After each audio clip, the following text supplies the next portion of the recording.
नमस्कार दोस्तों, मैं Sunil Bhardwaj. Online study zone के ऑफिशियल प्लेटफॉर्म पर आप सभी का हार्दिक स्वागत है। जीएस में भारतीय स्वतंत्रता संग्राम की सीरीज को हम लोग पढ़ रहे थे और सारे लेक्चर यूनिट वाइज और चैप्टर वाइज सेट किए गए हैं। और फर्स्ट चैप्टर की शुरुआत हमने इंट्रोडक्शन से की थी, जिसमें आपने पढ़ा था कि हमारा पूरा स्ट्रगल किन किन दौरों से गुजरा। उसके बाद स्वतंत्रता संग्राम की शुरुआत 1857 के रिवोल्ट से, जिसको पहला स्वतंत्रता संग्राम आंदोलन भी कहा जाता है, यही से प्रारंभ करना था। तो पिछले एक दो वीडियो में आपने इस संग्राम की नब्ज को समझा। अब जो प्रश्न पूछे गए हैं यदि उनको भी देख लिया जाए चैप्टर वाइज, तो जो प्रश्नों की प्रकृति है उनसे भी आपका परिचय हो जाएगा। साथ ही जो तैयारी की है उस पर एक धार हो जाएगी, जो कमियां हैं वो भी दूर हो जाएंगी। और ये कोर्स की हर टॉपिक के बाद आए हुए प्रश्नों की श्रृंखला भी रखी जाए और इसी आधार पर आप अपनी तैयारी को भी चेक कर लें। कोई डाउट हो तो आप व्हाट्सएप पर कमेंट कर सकते हैं, सुझाव दे सकते हैं, सुझाव ले सकते हैं। इस उम्मीद के साथ शुरू करते हैं आज की श्रृंखला। कभी कभी एग्जाम में प्रश्न पूछे जाते हैं प्रमुख पुस्तकें और लेखक। जो क्लास मैंने आपका लिया था उसमें मैंने बताया था कि 1857 के विद्रोह का प्रकृति क्या है, पुस्तकें कौन सी हैं, विद्रोह के नायक कौन है, विद्रोह के कमांडर कौन है, विद्रोह के क्रम से हुआ, विद्रोह का परिणाम क्या है, सफलता के कारण क्या है, इन सब प्रश्न बनते हैं। तो पहला प्रश्न आपकी स्क्रीन पर आ गया। इसमें एक तरफ लेखक हैं और एक तरफ पुस्तकें हैं। किस लेखक का संबंध किस पुस्तक से है? Karl Marx, Syed Ahmed Khan, V D Savarkar और M S Sen. First world Indian War of Independence 1857 to 59, The College of the Indian Revolt, The First War of Independence 1857। पूरा आंसर अगर नहीं भी मिल रहा है तो कभी कभी जो हमें पता हो उस पर गेस करें। जैसे हमने बताया था, ब्रिटिश सावरकर ने इस विद्रोह को भारत का प्रथम स्वतंत्रता संग्राम कहा है, फर्स्ट वार ऑफ इंडिपेंडेंस। तो सी का 3 मिल रहा है, सी ये है और सी में केवल एक में ही 3 मिल रहा है, यानी अब दिमाग लगाने की जरूरत ही नहीं, हमारा आंसर बी है। लेकिन आंसर के साथ जो प्रश्न है उनको भी समझना है। इसी बहाने कुछ तैयारियां आपकी और हो जाएंगी। जो भी हमने क्लास लिया था उसमें कुछ चीज़ें ऐसी हैं जिसमें और भी गुंजाइश है सीखने की। कोई भी लेक्चर, कोई भी नॉलेज कभी भी कंपोज नहीं होता, उसमें संभावनाएं रहती हैं। तो आप ये सीख लें कि एक का 4 एक का 1 उसी क्रम में है। कार्ल मार्क्स की बुक्स है the first Indian war. Sir Syed Ahmed Khan की बुक्स है the college of Indian revolt. MS Sen मैंने बताया था इस विद्रोह के सरकारी लेखक हैं और ये उनकी पुस्तक इस विद्रोह की सरकारी पुस्तक मानी जाती है, दस्तावेज मानी जाती है। तो इसका आंसर होगा बी, 1 2 3 4। आगे बढ़ते हैं। अगला प्रश्न है, ये विद्रोह भारत की स्वतंत्रता के लिए एक सुनियोजित युद्ध था, एक planned war for the independence of India.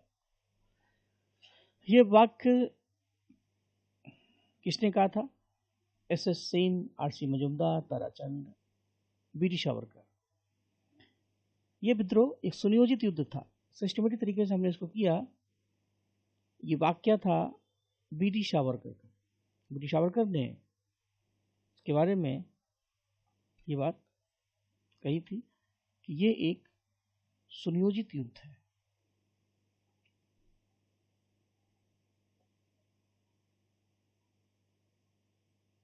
आगे बढ़ते हैं। 1857 के विद्रोह के क्रम में दिल्ली विद्रोह को दमन करने में किस सैन्य अधिकारी की मृत्यु हुई? दिल्ली विद्रोह को दबाया था किसने? हडसन ने और निकलसन ने।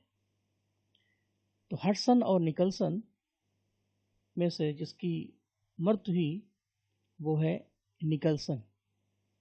हडसन मुख्य थे तो निकलसन की दिल्ली विद्रोह में मृत्यु हो गई थी। बाकी नील, हैवलॉक और हडसन सुरक्षित रहे थे। इसी तरीके से जब आप अवध पढ़ेंगे तो अवध में भी यही हुआ, लॉरेंस की डेथ हो गई थी लखनऊ में ही। अब आते हैं नेतृत्व और क्षेत्र। कुछ प्लेस हमने बताए थे, कुछ और भी गुंजाइश है। लक्ष्मीबाई का झांसी है, सबको पता है। ठीक। अजीमुल्ला जो हैं, एक अजीमुल्ला है, एक अहमदुल्ला है। तो अहमदुल्ला फैजापुर के हैं और अजीमुल्ला फतेहपुर के हैं।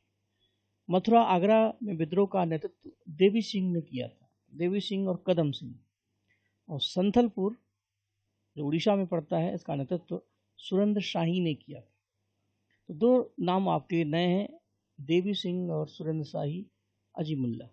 तो इसी आधार पर आप अपने नोट्स को भी तैयार कर लें। तो यहाँ पर कुछ प्रश्न भी हैं, अभ्यास भी है और कुछ सीखने को भी है। तो उसका आंसर होगा इसी क्रम में है 1 2 3 4 ए।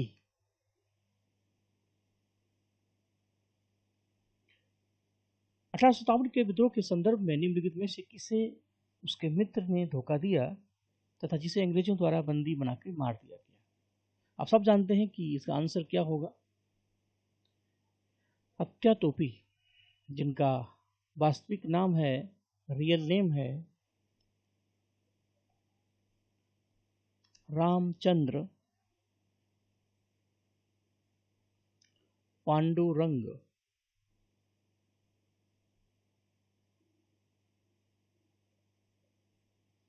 नाना साहब का वास्तविक नाम भी पूछा जाता है, धुंधु पंत।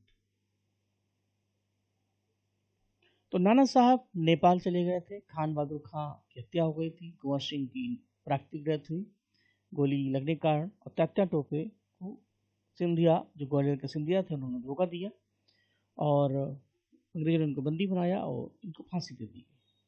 तो इसका आंसर होगा तात्या टोपे। नेक्स्ट,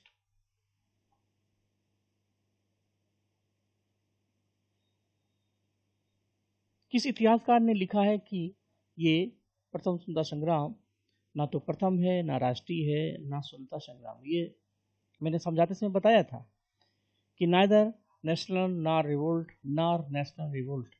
इस टाइप का जब स्टेटमेंट आ जाए तो आंखें बंद करके एक ही नाम होगा, वो है R.C. मजूमदार। इनकी बुक्स थी सिपाही म्यूटी एंड रिवोल्ट ऑफ 1857, सैनिक विद्रोह और 1857 का विद्रोह। इसी पुस्तक में उन्होंने कहा ये तो ना तो राष्ट्रीय है, ना ही विद्रोह है, ना ही ये राष्ट्रीय विद्रोह या स्वतंत्रता संग्राम। तो वीर सावरकर ने इसको प्रथम स्वतंत्रता संग्राम कहा था, इन्होंने इसको कुछ नहीं कहा। तो मजूमदार का ये स्टेटमेंट काफ़ी फेमस है। तो इससे जो प्रकृति है एग्जाम की वो आपकी क्लियर हो जाएगी। बाकी आप अपने तरीके से मेहनत करते रहें। 1857 का विद्रोह मुक्ता किस कारण से असफल रहा? देखिए, कारण तो बहुत थे। अब हिंदू मुस्लिम एकता की कमी ये नहीं है, हिंदू मुस्लिम एकता थी। प्रभाव का सीमित क्षेत्र इतना सीमित भी नहीं था, क्योंकि मैंने आपको बताया था कि दक्षिण भारत को छोड़ दें तो पूरा उत्तर भारत, जिसमें ईस्ट से लेकर के वेस्ट तक, इस विद्रोह में भारत के साथ था। असम से लेकर के राजस्थान तक और पंजाब से लेकर के महाराष्ट्र मध्य प्रदेश तक इस विद्रोह की आंच दिखाई पड़ती है, क्योंकि साउथ में नहीं था। तो इतना कम थोड़ी है। जमींदारों की असहभागिता, जमींदारों ने विद्रोह में हिस्सा नहीं दिया था। तो ये असफलता का मेन रीजन नहीं, मेन रीजन है किसी प्लान और केंद्रीय संगठन की कमी। क्योंकि हमने पहली बार बंदूक उठाई लेकिन अनुभव नहीं था और सिस्टमेटिक प्लानिंग नहीं थी। 31 मई को विद्रोह शुरू होने वाला था, हमने हड़बड़ी में 10 मई को शुरू कर दिया। तो ये और सही तरीके से इसको मैनेज नहीं कर पाए। अगर सही योजना होती, विथ प्लान होता, तो शायद आज भारत की आज़ादी की दिशा और दशा दोनों ही अलग अलग होती। तो इसीलिए ये विद्रोह असफल हुआ, क्योंकि इसका प्लान सिस्टम थोड़ा सा पुअर था।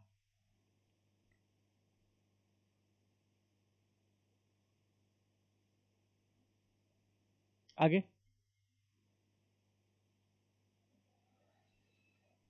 निम्नलिखित में से कौन 1857 के विद्रोह में अंग्रेजों का सबसे कट्टर दुश्मन था? कट्टर दुश्मन जिस पर 50,000 तक का इनाम था, वो थे फैजाबाद के मौलवी अहमदुल्ला, जिनका क्षेत्र था अवध में फैजाबाद। इन्होंने अंग्रेजों को छठी का दूध याद दिला दिया और इसीलिए इनको जिंदा या मुर्दा पकड़ने वालों को इनाम का भी अनाउंसमेंट हुआ। तो फैजाबाद का नेतृत्व तो अहमदुल्ला ने किया, तो ये अंग्रेजों के सबसे बड़े दुश्मन माने जाते हैं। अगला प्रश्न है, भारतीय सेना में चर्बी वाले कारतूसों से चलने वाली एनफील्ड राइफल कब शामिल की गई? इससे पहले जो राइफल थी वो थी ब्राउन बेस राइफल, उसके स्थान पर आई एनफील्ड राइफल। ये भारतीय सेना में ब्रिटिश या भारतीय सेना में जनवरी 1857 को शामिल हुई। इसमें जो कारतूस पड़ते थे उनकी कैप को गाय या सूअर की चर्बी से कवर किया गया, जिससे उसका जो बुरादा है उसमें सीलन ना हो। उस कारतूस को दांत से खींचना पड़ता था, इसलिए हिंदू और मुस्लिम ने इसका विरोध किया, जो कि हमारे लिए गाय उनके लिए मुस्लिम के लिए सूअर। जानबूझकर धार्मिक भावना आहत करने की कोशिश की गई। इसका सबसे पहला शिकार हुए मंगल पांडे, जिन्होंने इस विद्रोह का जबरदस्त विरोध किया।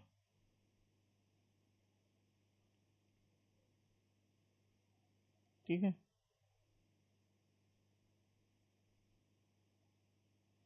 तो जनवरी 1857 में शामिल हुई और मार्च 1857 में इसके विरोध में बैरकपुर का विद्रोह हुआ।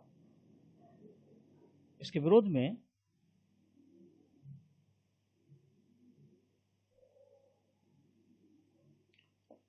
मार्च 29 मार्च 1857 को रिवोल्ट ऑफ बैरकपुर,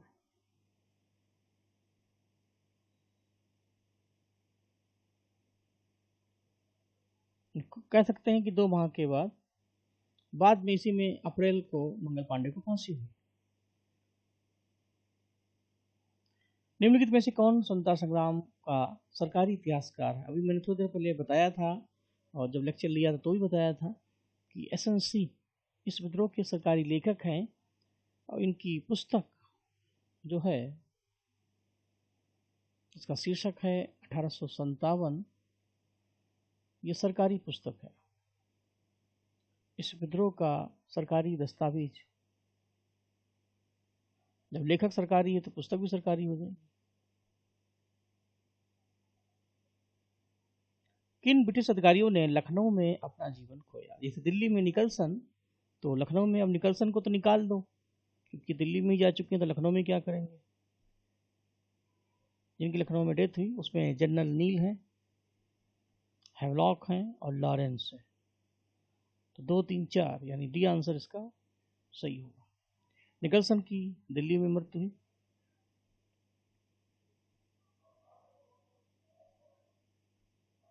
बाकी की लखनऊ में।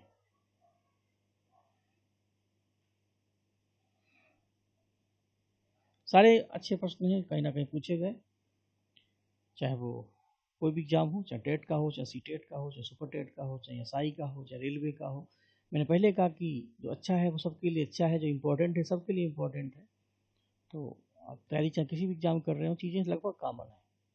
1857 के विद्रोह का चिन्ह क्या था, उसका सिंबल क्या था, प्रतीक क्या था? तो कमल का फूल और चपाती यानी रोटी, ब्रेड।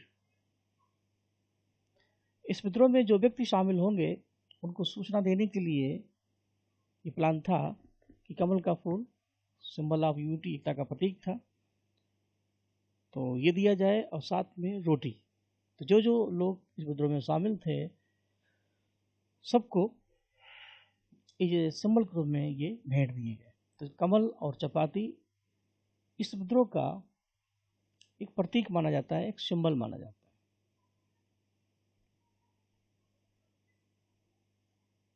और आगे बढ़ते हैं। नेक्स्ट प्रश्न है, वो कौन सा ब्रिटिश सेनापति था, who was the British commander, जिसकी 1857 के विद्रोह को दबाने में महत्वपूर्ण भूमिका रही? देखिए, महत्वपूर्ण भूमिका उसकी रहेगी जो इस विद्रोह में मेन लीड लेके चले। तो आपको बता दें, जो कैंपबेल हैं वो इस विद्रोह के मेन कमांडर थे, ये बात मैंने आपको बताई थी। और इनका था अवध क्षेत्र। अवध क्षेत्र के सैनिकों ने सबसे ज़्यादा बगावत की थी, क्योंकि उसी अवध क्षेत्र में सबसे ज़्यादा सैनिक ब्रिटिश सेना में भर्ती थे। तो अवध में ही फैजाबाद आता है, अवध में ही लखनऊ, कानपुर, ये सब उसी क्षेत्र में आते हैं। तो कैंपबेल ने इस पूरे विद्रोह क्षेत्र में जो अवध है इसको कंट्रोल करने की कोशिश की, क्योंकि ये चीज जीतेंगे तो बाकी आसपास के एरिया अपने आप कवर हो जाएंगे। इसलिए कैंपबेल ने कानपुर, लखनऊ, फैजाबाद आसपास के क्षेत्र को कवर किया। और जब ये सब टूट गए, शतरंज में आप राजा को ले लें, वजीर को ले लें, हाथी ले लें, घोड़ा ले लें, तो सैनिक कहाँ तक ठहरेंगे। तो कैंपबेल का बहुत बड़ा रोल माना जाता है। वो सेनापति भी थे और अवध क्षेत्र से वो बिलोंग करते हैं। एक प्रश्न से कई प्रश्न आपके बन जाएंगे। तो कैंपबेल का संबंध कानपुर से हो जाएगा, कैंपबेल का ही संबंध लखनऊ से हो जाएगा,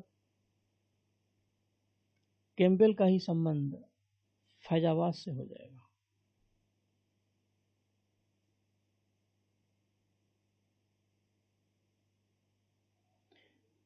किसी 1857 के विद्रोह को में सबसे कमजोर कड़ी के रूप में माना जाता है। यानी 1857 का सबसे नेगेटिव पॉइंट, सबसे कमजोर कड़ी, सबसे कमजोर बिंदु तात्या टोपे, बहादुर शाह, लक्ष्मीबाई, नाना साहब। तो जो होना चाहिए वो है बहादुर शाह जफर। बहादुर शाह जफर की एज काफ़ी ज़्यादा थी, से अंतिम मुगल सम्राट थे। अंग्रेजों ने उन्हें दिल्ली के लाल किले में अरेस्ट किया था। सैनिक मेरठ से दिल्ली गए, 11 मई को दिल्ली पहुंचे, 12 मई को उन्होंने बहादुर शाह जफर को भारत का सम्राट फिर बनाया। लेकिन वो विद्रोह का सही तरीके से नेतृत्व नहीं कर सके। पूरा भारत उनकी ओर देख रहा था, लेकिन संगठन की कमी होने के कारण, अपनी आयु के कारण वो विद्रोह को बहुत ज़्यादा लंबा खींच नहीं सके। हुमायूं के मकबरे में उनको अरेस्ट कर लिया गया, रंगून निर्वासित कर दिया गया। उनका जाना वैसे जैसे युद्ध में पहली चाल पर ही राजा हैंग कर लिया जाए, उठा लिया जाए। तो युद्ध केवल ए फॉर्मेलिटी के रूप में रह जाता है, क्योंकि हम मनोबल सैनिकों का पहले ही टूट जाता है।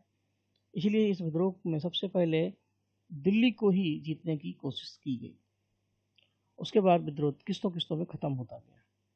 यही वजह थी बहादुर शाह जफर इसके कमज़ोर पॉइंट माने जाते हैं। अगला पॉइंट है इस विद्रोह के नेचर के बारे में। किसने कहा है कि ब्रिटिश शासन को उखाड़ फेंकने के लिए भारतीय जनता की ये एक क्रांति है, एक रिवोल्यूशन है। ये ब्रिटिश शासन को उखाड़ फेंकने के लिए ये भारतीय जनता की क्रांति है। ऐसा सेन, आर.सी. मजूमदार, ताराचंद। सही आंसर होगा कार्ल मार्क्स। कार्ल मार्क्स का जो मार्क्सवाद है, उनकी जो विचारधारा है 1857 उसके बिल्कुल सटीक है। कार्ल मार्क्स के मार्क्सवाद में कहा गया है कि जब एक शोषक होता है, एक शोषित होता है, जब बहुत ज़्यादा शोषक शोषित करता है शोषण, जैसे एक सर्वहारा वर्ग है, एक पूंजीपति वर्ग है। पूंजीपति वर्ग को, जमींदारों को, अंग्रेजों को हम अगर शोषक वर्ग मान लें तो किसान, मजदूर, भारतीय जनता शोषित है। लेकिन बहुत अधिक समय तक वो हमारा शोषण नहीं कर सकते। वो एक क्रांति में बदल जाते हैं, एक रिवोल्यूशन में बदल जाते हैं, और फिर क्या होता है, फिर सिंहासन पलटता है। तो कार्ल मार्क्स की विचारधारा और इस रिवोल्ट की विचारधारा लगभग एक सी थी। इसलिए कार्ल मार्क्स इस रिवोल्ट से भी प्रभावित थे और उन्होंने इस पर बुक्स भी लिखी और स्टेटमेंट भी दिया। सर्वप्रथम किसने 1857 के विद्रोह के तुरंत बाद इसे एक राष्ट्रीय विद्रोह कहा है। मेन मुद्दा है कि that is a national revolt. तो राष्ट्रीय विद्रोह कहने वाले हैं बेंजामिन डिज़रायली। एक नाम मैंने और बताया था, अगर आपको याद है, ठीक नहीं तो अशोक मेहता। अशोक मेहता और डिज़रायली के अनुसार ये राष्ट्रीय विद्रोह है। मजूमदार के अनुसार ना तो ये राष्ट्रीय है ना ये विद्रोह है। ब्रिटिश सावरकर के अनुसार ये भारत का पहला स्वतंत्रता संग्राम है। तो इस तरीके से क्वेश्चन पूछे जाते हैं।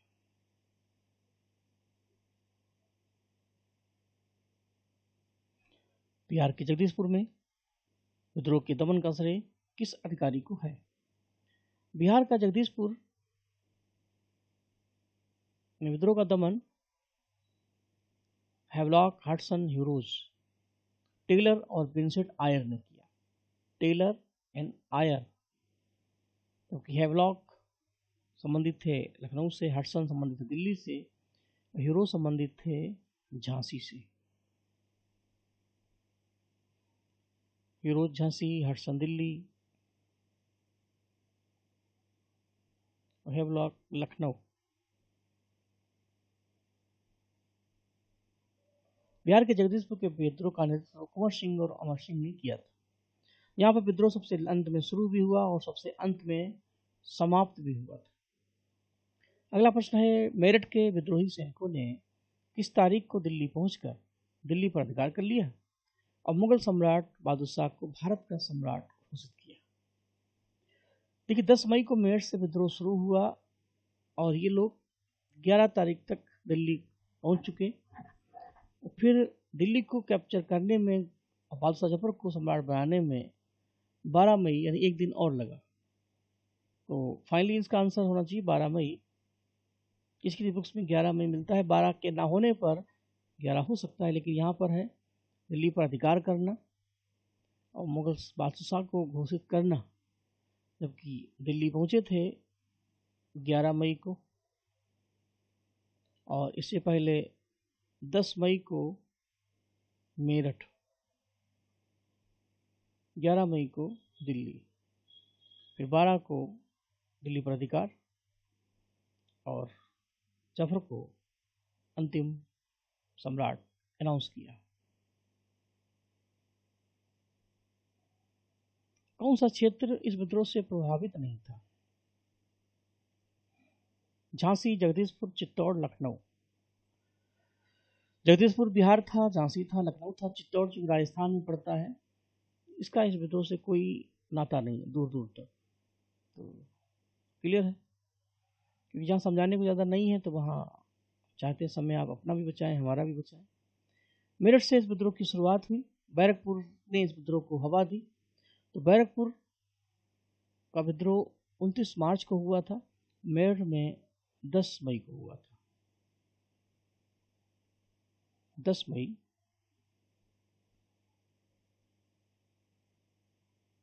को मेरठ।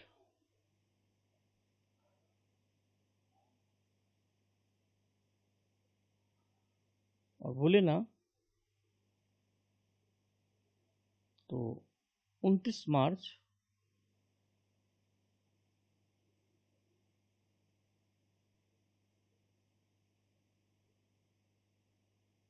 को बैरकपुर। तो बार बार लिखेंगे, आप देखेंगे, सुनेंगे, पढ़ेंगे तो फैक्ट्स और डिटेल डेट्स धीरे धीरे दिमाग में सेट हो जाएंगे। बस बी ऑनेस्ट, ईमानदार बने रहें, अपने टारगेट के प्रति अवेयर रहें और असफलताओं से घबराएं नहीं, चलते रहें। भारत में विद्रोह के नेता तात्या टोपे का मूल नाम, ओरिजिनल नाम, वास्तविक नाम, रियल नेम पूछा गया। अभी थोड़ी देर पहले मैंने बताया था कि रामचंद्र पांडुरंग इनको बोलते हैं और नाना साहब को धुंधु पंत बोलते हैं। ये भी मैंने अभी थोड़ी देर पहले लिखा था, चलिए फिर देखते हैं। धुंधु पंत 1857 के बरेली विद्रोह का नेता। बरेली का नेतृत्व किया था खान बहादुर खान ने। खान बहादुर खान। कुंवर सिंह जगदीशपुर। ब्रिजेश कादिर लखनऊ, बेगम हजरत महल के सुपुत्र बाजिद अली शाह के बेटे, और मौलवी अहमद शाह फैजाबाद।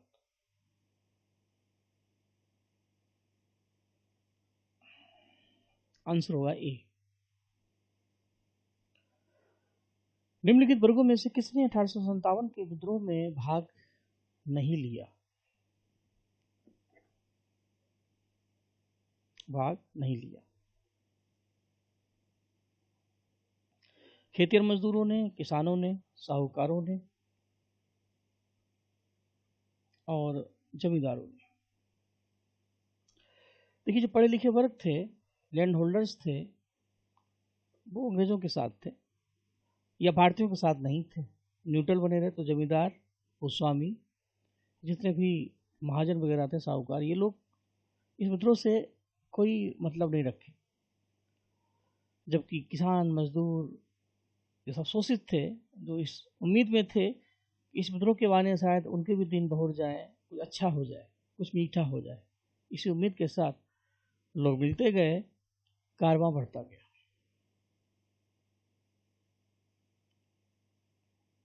बिहार का नेतृत्व किसने किया इस विद्रोह में?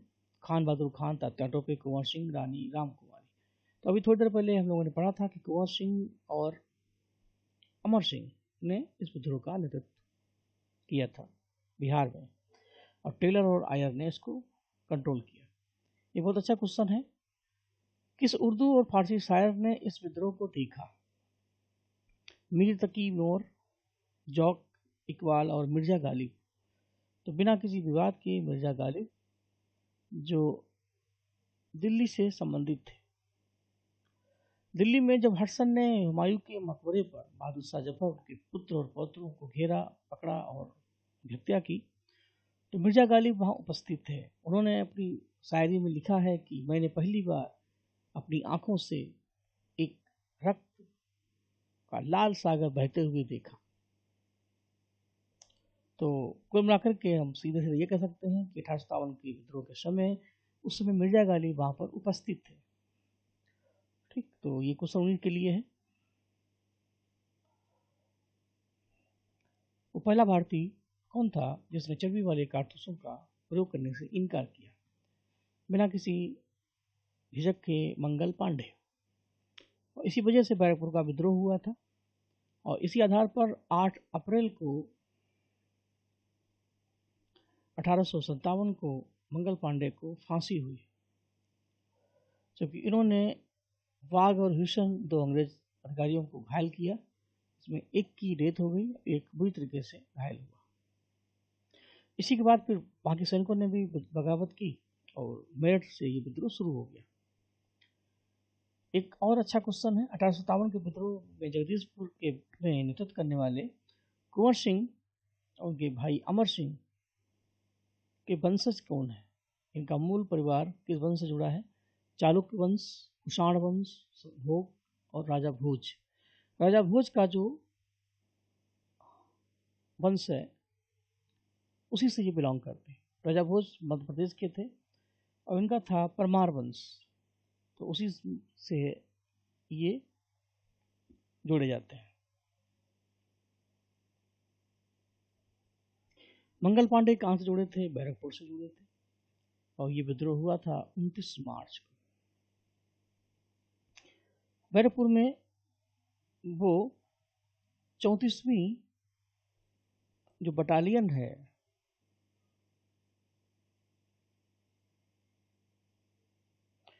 उसके वो सैनिक थे, और इनको खबर मिली कि कलकत्ता में दमदम के पास चर्बी लगे कारतूसों को बनाया जा रहा है, क्योंकि प्रयोग कर चुके थे और अपनी आंखों से देखा। एक कट्टर ब्राह्मण थे, तो धर्म की चोट सबसे गहरी होती है, और फिर नतीजा यही हुआ कि उन्होंने विद्रोह शुरू किया और उसी में 2 अंग्रेज अधिकारी मारे गए कि जाने गई, और फलस्वरूप 8 अप्रैल को उनको फांसी हुई। फिर बाकी सैनिकों ने भी मंगल पांडे को फॉलो किया, उसके बाद ये विद्रोह आग पकड़ लिया। तो मंगल पांडे किस बटालियन के थे ये पूछा जाता। बैरकपुर है कहाँ? पश्चिम बंगाल में, आज का वेस्ट बंगाल, उस समय का बंगाल।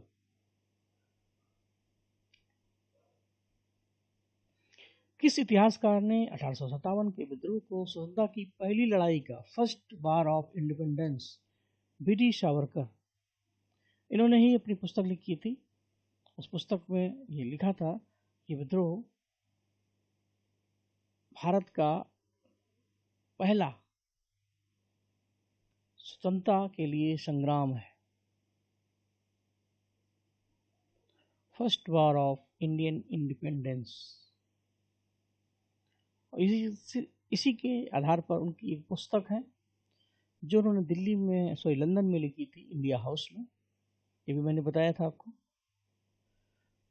महारानी विक्टोरिया ने भारतीय प्रशासन को ब्रिटिश ताज के नियंत्रण में लेने की घोषणा की, क्योंकि जब ये रिवोल्ट क्लोज हुआ तो उसकी असफलता के कई कांड देखे गए। तो उन्हीं को सॉर्ट आउट करने के लिए एक एक्ट पास हुआ, अधिनियम 1858। उसमें महारानी विक्टोरिया ने कुछ अनाउंसमेंट किए, ईस्ट इंडिया कंपनी को भारत से हटा दिया गया, उसके स्थान पर भारत का प्रशासन सीधे ब्रिटिश ताज के हाथ में होगा। तो ये घोषणा इन्होंने लॉर्ड कैनिंग ने की थी इलाहाबाद में, 1 नवंबर 1858 को की घोषणा लॉर्ड कैनिंग द्वारा